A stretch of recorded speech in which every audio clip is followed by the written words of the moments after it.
वालेकुम welcome two सालियापुट encyclopedia. हाणे पाण चौथों चैप्टर शुरू कयूं था, हरकत ऐं ज़ोर।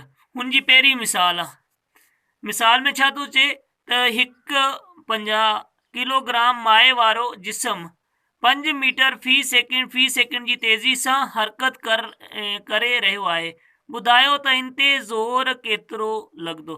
मतिलबु पाण खे छा मालूम करिणो, फोर्स मालूम करणी आहे। ऐं वेट मास घणो मिलियल आहे पाण खे, वेट न सॉरी मास। एम घणो मिलियल आहे पाण खे, 50 किलोग्राम मिलियल आहे। ऐं एक्सलरेशन तेज़ी बि पाण खे मिलियल आहे। ठीकु आहे, डेटा कलेक्ट कयूं था ऐं प्रॉब्लम कयूं था।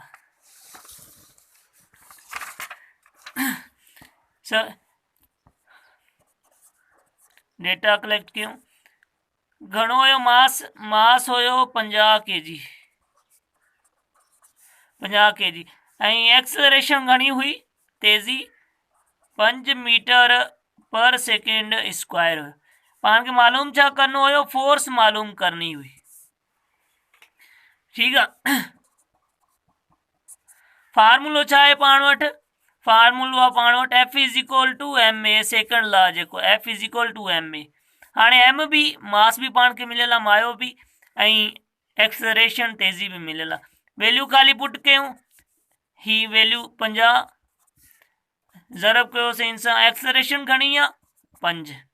ठीकु आहे, 50 खे 5 सां ज़रब कयोसीं, 5 0 0 ऐं 25, 5 5 25। हाणे ही छा फोर्स जो यूनिट छा हूंदो आहे? न्यूटन। ही पंहिंजो जवाबु आहे। सवलो आहे नी सफ़ा। को बि मसइलो हुजे कमेंट में पुछी सघो था। चैनल खे सब्सक्राइब न आहे, चैनल खे सब्सक्राइब करे वठो। मिलूं था नई वीडियो में। ख़ुदा हाफ़िज़।